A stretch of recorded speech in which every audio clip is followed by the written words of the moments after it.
ఈ సమయంలో పాస్టర్ గారి ముందుకు వచ్చి వాక్య పరిచయం చేయవలసిందిగా పాస్టర్ గారికి సమయం ఇస్తున్నాను. దయతో సమయాన్ని గమనించి 20 నిమిషాలు వాక్యం అందించవలసిందిగా కూడా పాస్టర్ గారికి తెలియజేస్తున్నాను.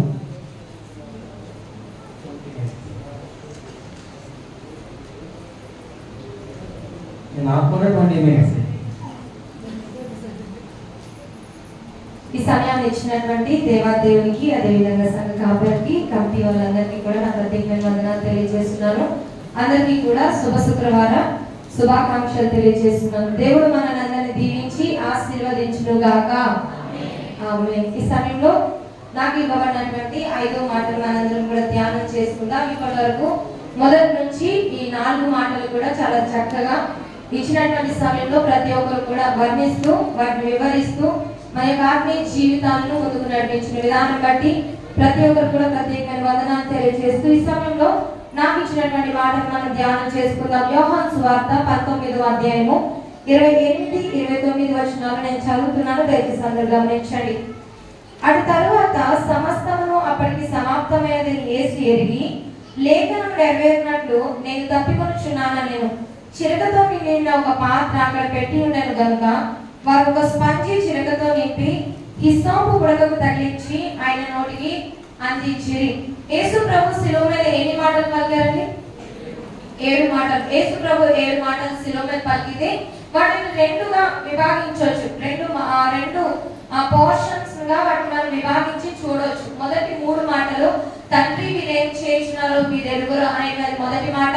నేను నీవు నాతో కూడా పరదేశంలో ఉన్నానండి రెండవ మాట. మూడవది అమ్మ ఇదిగో నీ కుమారుడు, యోహాను ఇదిగో నీ తల్లి అనేటువంటి ఈ 3 మాటలు కూడా యేసు ప్రభు తన చుట్టూ ఉన్నటువంటి వారితోనూ తన చుట్టూ ఉన్నటువంటి వ్యక్తులతో మాట్లాడుతున్నాడు. మొదటి 3 మాటలు చుట్టూ ఉన్నటువంటి వ్యక్తులతో మాట్లాడుతున్నటువంటి మాటలు మనం చూడొచ్చు. తర్వాత ఉన్నటువంటి 4 మాటలు ఏదైతే ఉన్నాయో అవన్నీ కూడా నా దేవ నన్ను ఎందుకు విడిచితివి, నా తప్పికొనుచున్నాను, సమాప్తమైంది, తండ్రి నీ చేతికి నా ప్రాణం అప్పగించుకొచ్చున్నాను. ఈ 4 మాటలు కూడా తన గురించి తాను చెప్పుకుంటున్నటువంటి మాటలు. యేసు ప్రభు శిలువ మీద పలికిన 7 మాటల్లో మొదటి 3 మాటలు తన చుట్టూ ఉన్నటువంటి సమాజాన్ని సూచిస్తూ మాట్లాడినటువంటి మాటలు. తర్వాత 4 మాటలు కూడా ఆ యేసుక్రీస్తు ప్రభు వారు తను అనుభవిస్తున్నటువంటి శ్రమలను బట్టి గాని, తను పడుతున్నటువంటి బాధను వ్యక్తీకరిస్తూ గాని, తను వెళ్తున్నటువంటి వేదనను వ్యక్తీకరిస్తూ గాని పలికినటువంటి మాటలుగా మనం చూస్తూ ఉన్నాం. ప్రతి ఒక్క మాటలో కూడా ఏదో ఒక పరమార్థము దాగి ఉంది అనేటువంటి విషయాన్ని ఇప్పటి వరకు కూడా మనం ధ్యానించుకుంటూనే వచ్చాం. యేసుక్రీస్తు ప్రభు వారు చెప్పినటువంటి 7 మాటలు ప్రతి సంవత్సరం కూడా ప్రతి గుడ్ ఫ్రైడేకి ప్రతి సంఘంలో కూడా అనేక మంది ప్రసంగాలు చేస్తూ వచ్చినప్పటికీ కూడా ప్రతి సంవత్సరం ఏదో ఒక కొత్త మాటనే దేవుడు మనతో మాట్లాడుతూ ఉంటాడు. ఈ దినం కూడా నాకు ఇవ్వబడినటువంటి 5 మాటల నుంచి దేవుడు మనతో ఏం మాట్లాడబోతున్నాడు అనేటువంటి విషయాన్ని మనం గమనిద్దాం. యోహాను సువార్త 19:28 వచనం కదా, అటు తర్వాత సమస్తమును అప్పటికి సమాప్తమైనదని యేసు ఎరిగి లేఖనములు నెరవేరినట్లు నేను తప్పికొనుచున్నాను నేను. మొదటిగా యేసు శరీరపరమైనటువంటి శ్రమలను అనుభవిస్తున్నట్టు మనం చూస్తున్నాం.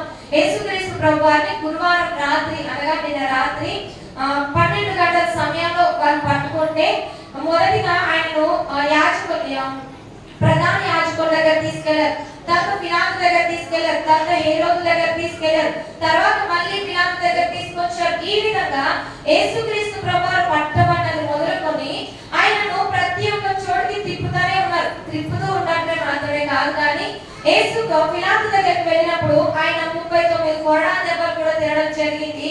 ఆయనకు ముళ్ళ కిరీటం పెట్టారు, ఆయన మీద ముఖం మీద గుద్దారు, ఉమ్ము వేస్తారు.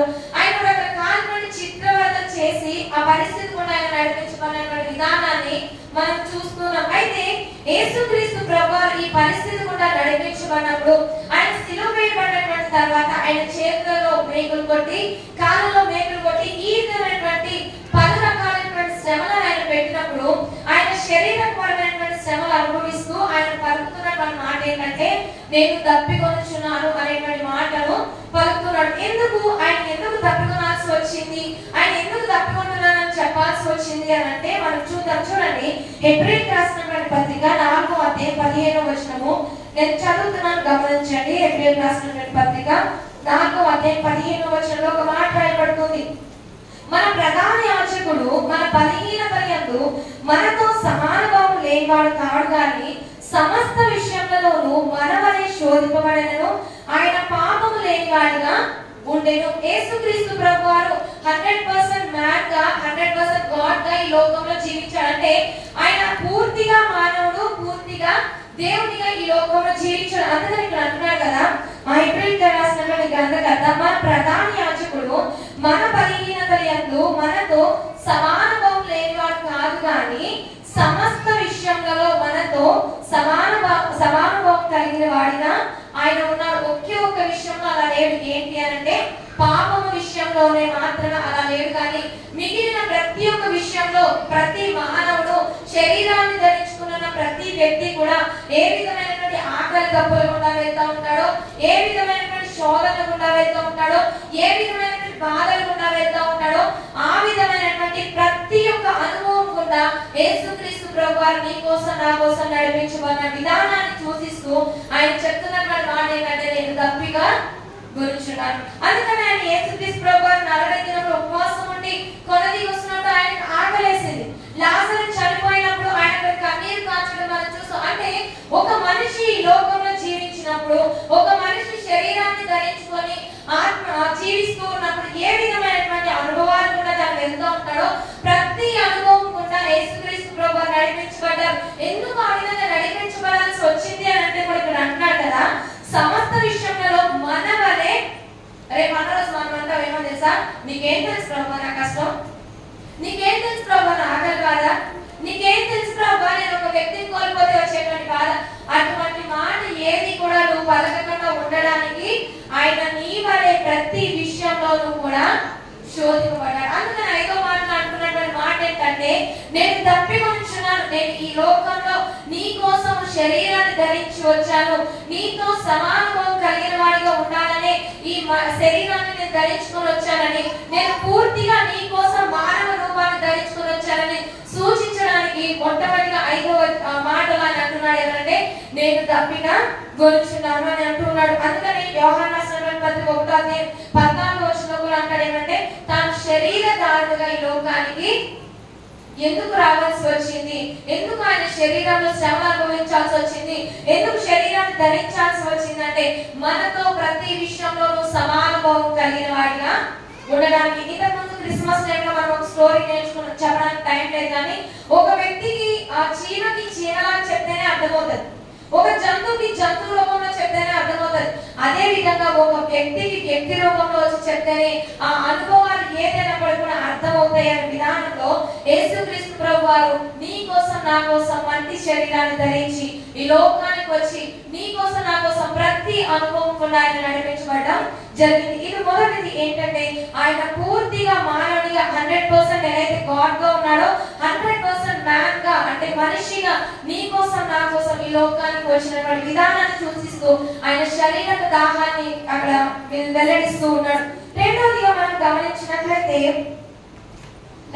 మనం చూసినట్లయితే ఇదే వచనం రాయబడుతుంది కదా, యోహాను రాసినటువంటి పత్రిక 19వ అధ్యాయం 28వ వచనం నేను మళ్ళీ చదువుతున్నాను, గమనించండి. ఆ తర్వాత సమస్తము అప్పటికి సమాప్తమైనదని యేసు ఎరిగి లేఖనం నెరవేరినట్లు నేను తప్పికొనుచున్నానని చెప్పాను. ఇక్కడ ఏమి నెరవేరినట్లు చెప్పాడంటే లేఖనము నెరవేరినట్లు యేసు ఈ మాట చెప్తున్నాడు. కొన్ని కీర్తనలు మెస్సయిక్ సామ్స్ అంటారు, అంటే మెస్సయిక్ సంబంధించినటువంటి కీర్తనలు రాయబడుతూ ఉన్నాయి. ఆ కీర్తనలో 69వ కీర్తన 21వ వచనంలో ఒక మాట ఉంది చూడండి. కీర్తనలో 69వ కీర్తన 21వ వచనం, 69వ కీర్తన 21వ వచనం నేను చదువుతున్నాను, గమనించండి. వారి చేతులు నాకు ఆహారంగా పెట్టింది, నాకు దప్పిక అయినప్పుడు చిరకను త్రాగనిచ్చిరి. ఇక్కడ ఏదైతే ప్రవచనము, ఏదైతే లేఖనము, ఏదైతే కీర్తనకారుడు లేఖనంలో స్పష్టంగా పొందుపరిచాడో ఆ మాట నెరవేర్చడానికి యేసుక్రీస్తు ప్రభువారి మాటను చెప్తున్నారు. యోహాను సువార్త 4:34వ వచనంలో గాని 6వ అధ్యాయం 39వ వచనంలో గాని యేసుక్రీస్తు ప్రభువారు ఒక మాట అంటుంటాడు ఏమనంటే నేను ఈ లోకానికి రావాల్సినటువంటి కారణం ఏదైనా ఉంది అనంటే, ఈ లోకంలో నేను జీవిస్తున్నటువంటి జీవితానికి ఒక విలువ ఏదైనా ఉంది అనంటే అది కేవలం దేవుని చిత్తం మాత్రమే అని అంటూ ఉంటాడు. అంటే ఈ లోకానికి యేసుక్రీస్తు ప్రభువారు ఎందుకు వచ్చారు?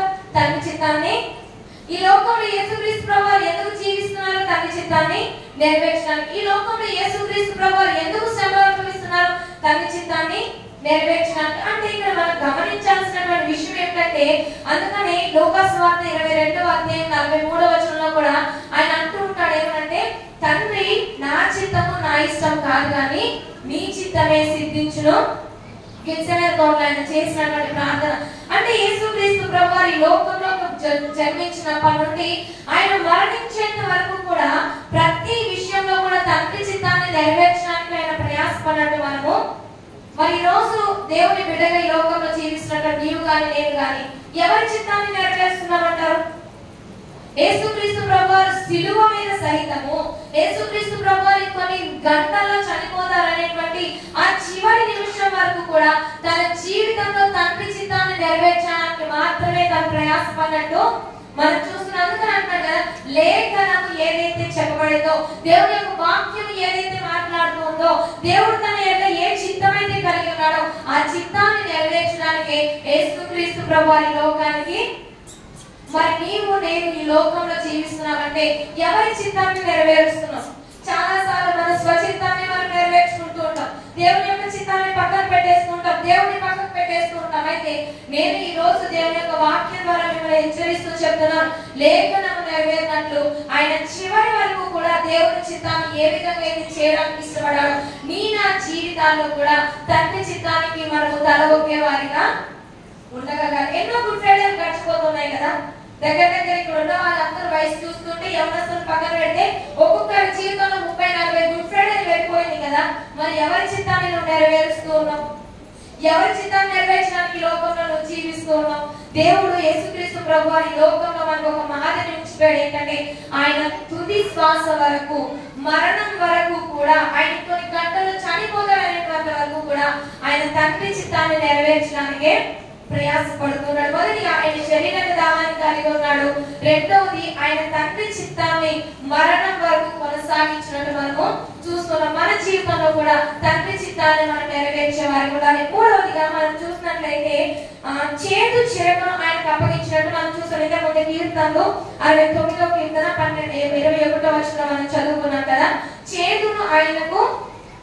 చేదు చిరకను ఆయనకు తాగడానికి ఇచ్చారంట, చేతునానికి ఆహారంగా పెట్టారంట. చాలా మంది మాటలు చెప్తున్నప్పుడు నేను ప్రార్థన చేసుకుంటూ ఏం మాట్లాడాలి ప్రభా, ప్రతి వారం ప్రతి సంవత్సరం మాట్లాడేటువంటి మాటనే కదా, నేను ఏం మాట్లాడాలి, ఏ విషయం దీనిలోంచి మాట్లాడబోతున్నాను నేను ఆశపడుతున్నప్పుడు ప్రతి ఒక్కరు చెప్పేటువంటి మాట ఏంటంటే ఆయనకి ఆత్మదాహం ఉంది, ఆయన ఆత్మదాహాన్ని కలిగి ఉన్నాడు. అంటే ఆయన చనిపోయేటువంటి సమయంలో కూడా ఆయన ఇంకా కూడా అనేక మంది రక్షింపబడాలని ఆశపడుతున్నాడు అని అంతా చెప్తూ ఉంటారు కదా.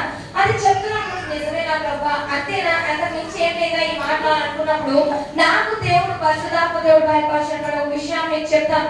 యేసుక్రీస్తు ప్రభువు ఈ లోకంలో పుట్టినప్పుడు ఆయన చూడడానికి జ్ఞానులు ఆయన దగ్గరకు వచ్చారు. జ్ఞానులు ఆయన దగ్గరకు వచ్చినప్పుడు ఏమర్పించారు ఆయనకి? బంగారం, సాంబ్రాణి, బోలం. ఎందుకు అర్పించారు అనేటువంటి విషయాన్ని నేను ధ్యానం చేసినప్పుడు బంగారము రాజరికానికి సూచించేటువంటి విధంగా ఉండాలి.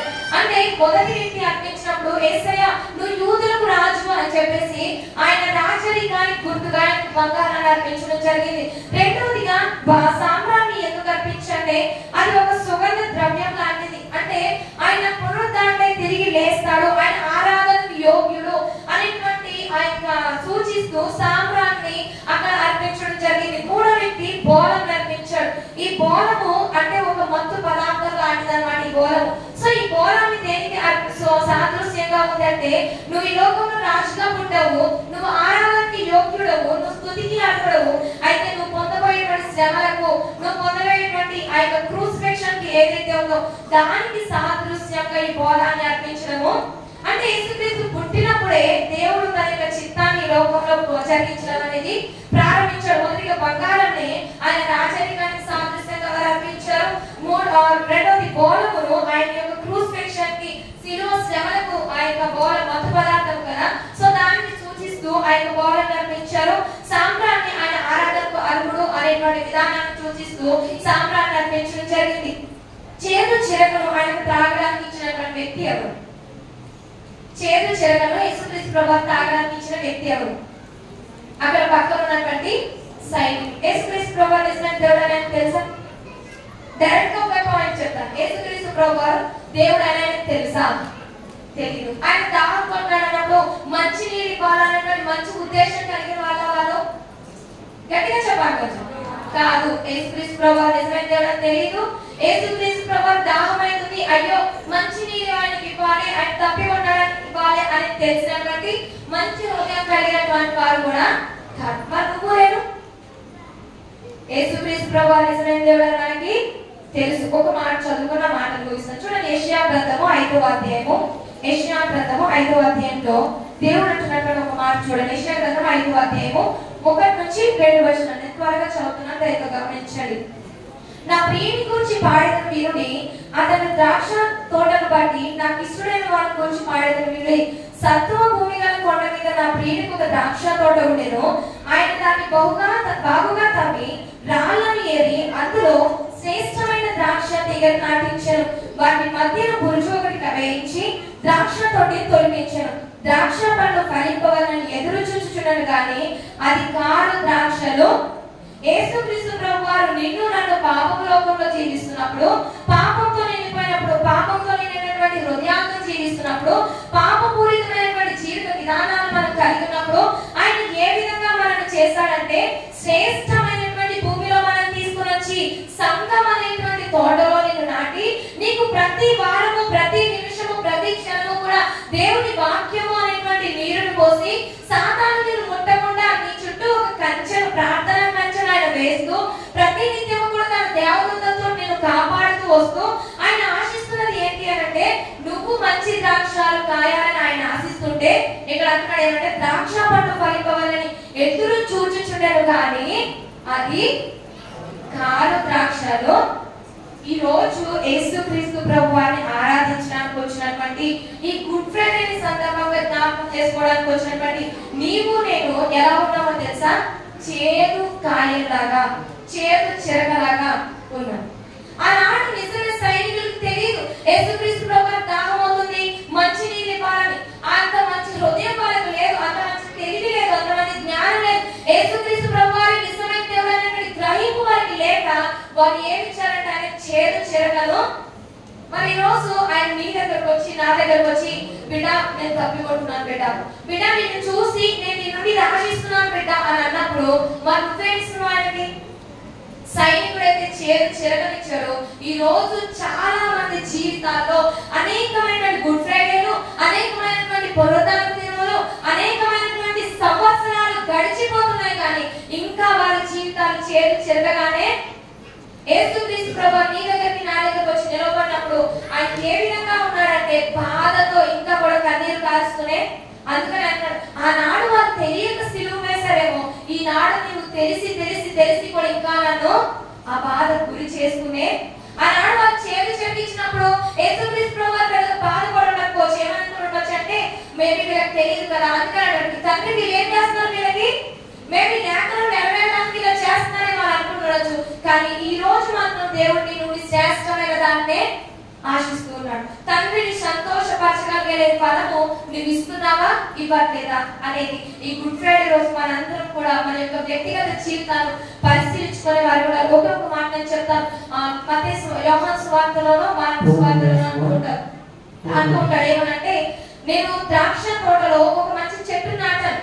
చెట్టు నాటి దాని దగ్గరికి వెళ్ళి ఫలాలు ఏమైనా దొరుకుతాయేమో ఎదురు చూసినప్పుడు దాంట్లో ఒక్క ఫలము కూడా లేదు. అప్పుడు ఆ తోట మాత్రం అంటుంటాడు ఏమనంటే ఈ చెట్టు ఎందుకు వేస్ట్ గా ఉండాలి, ఈ చెట్టు ఈ భూమి కూడా ఎందుకు వేస్ట్ గా ఉండాలి, నరికేసి అగ్నిలో పారవేసి అంటే తోట వాళ్ళు అడుగుతాడు ఏమనంటే ప్రభు ఈ ఒక్క సంవత్సరం మాత్రం దీన్ని ఉండనేమో. ఈ రోజు యేసుక్రీస్తు ప్రభు గారు నీ దగ్గరికి, నా దగ్గరికి కూడా వచ్చి బిడ్డ నేను దాహం కొంటున్నాను బిడ్డ, బిడ్డ నీ ఎల్ల నేను ఫలింపు ఒక పండు నీ నుండి కోరుకుంటున్నాను బిడ్డ అన్నప్పుడు నీవు కూడా దేవునికి చేదు కాయలు, చేదు చిరగలు ఇచ్చేవాడి ఉంటున్నావా, లేకపోతే మంచి ఫలములు దేవుని కోసం ఫలించేవాడి ఉంటున్నావు? ఒకే ఒక మాట మిమ్మల్ని అడుగుతున్నాను, సూటిగా సమాధానం చెప్పండి. నీ ఒక గుడ్డివాడికి ఒక గుడ్డివాడికి రావు చూపించగలరా?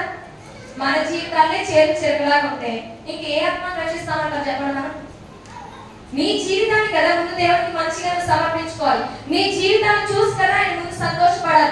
అప్పుడు నువ్వు వెళ్ళి ఆయన ఆత్మల దాహాన్ని తీర్చడానికి ప్రయాసపడాలి. అంతేగాని ముందు నిన్ను నువ్వు సరి చేసుకోకుండా పక్కన వారి జీవితాన్ని ఏదో నన్ను రక్షించేస్తాను, వెళ్ళి సువార్త ప్రకటించేస్తాను, బైబిల్ పట్టుకుని బోధించేస్తాను, గొప్ప గొప్ప పాటలు పాడతాను అన్నంత మాత్రాన్ని దేవుడు సంతోషపడనే.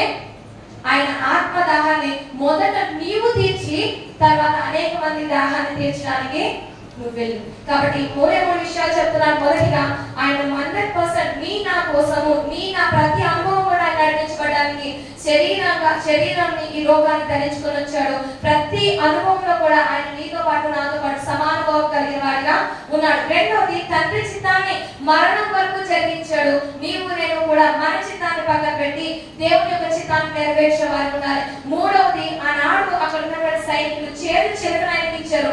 ఈ రోజు దేవుడు నీ దగ్గరకు వచ్చి నేను తప్పిపోతున్నాను బిడ్డ, నీ దగ్గరకు వచ్చి నేను నిన్ను చూసి ఆకలిపడుతున్నాను బిడ్డ, ఒక ఫలం కావాలి బిడ్డ అన్నప్పుడు నీవు నేను చేరు చిరకలా ఉంటున్నామా, చేరు కారు ద్రాక్షలా ఉంటున్నామా, లేకపోతే దేవుడు ఆశించిన విధంగా మంచి ఫలాలను ఫలించే వారికి ఉంటున్నామా? ఒకసారి మనల్ని మనం సరి చేసుకుంటూ మనల్ని మనం పరీక్షించుకుంటూ ఈ శుభ శుక్రవారాన్ని మనం జరిపించుకోవాల్సిందిగా మీ అందరికీ తెలియజేస్తున్న మాట ముగిస్తున్నాను. దేవుడు మనల్ని అందరినీ దీవించి ఆశీర్వదించుగాక.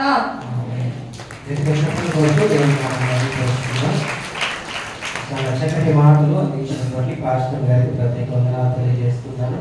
ప్రార్థన చేసుకుందాం. దయచేసి అందరూ కూడా కళ్ళు మూసుకుందాం. కొమ్మ జయమ్మ గారి ముందుకు వచ్చి మన ప్రార్థనలు నడిపిస్తారు. చెప్పబడిన వాక్యం మేరకు మనందరూ కూడా ప్రార్థన చేద్దాం. కొమ్మ జయమ్మ గారు ప్రార్థన చేస్తారు. పాట పాడేటువంటి వారు దయచేసి ముందుకు వచ్చి నిలబడండి. సిద్ధపడినటువంటి వారు ముందుకు వచ్చి నిలబడాల్సిందిగా తెలియజేస్తారు.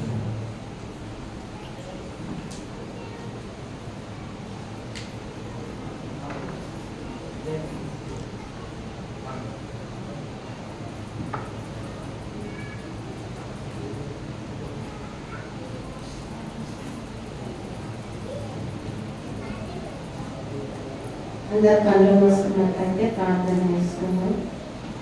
పరలోకం మందున మా తండ్రి, నీ బంగారు పాదాల కొందనాలు స్తోత్రములు ప్రభా. జీవం కలిగిన తండ్రి, పరిశుద్ధాత్మ దేవ, నీకు స్తోత్రములు నాయన. మా కొరకు శిల్వదారులుగా నాయన ఈ లోకంలో గురించి ప్రభా అనేకమైన శ్రమలు నీవు అనుభవించిన విధానాన్ని బట్టి నీకు స్తోత్రాలు. ఆ శిలువలో కార్చిన రక్తాన్ని బట్టి మా కొరకు నువ్వు పెట్టిన ప్రాణాన్ని బట్టి నీకు స్తోత్రాలు ప్రభా. ఇదిగోనైనా మా కొరకు నాయన నువ్వు ఎన్నో శ్రమలు నువ్వు అనుభవించినావు తండ్రి, నీకు స్తోత్రములు. ఐదో మాటగా నాయన నీ దాసురాలు మాట్లాడిన ఈ మాటలన్నిటినీ మా అందరిలో నాటి ఫలింపచేయమని వేడుకుంటున్నాము. మాకు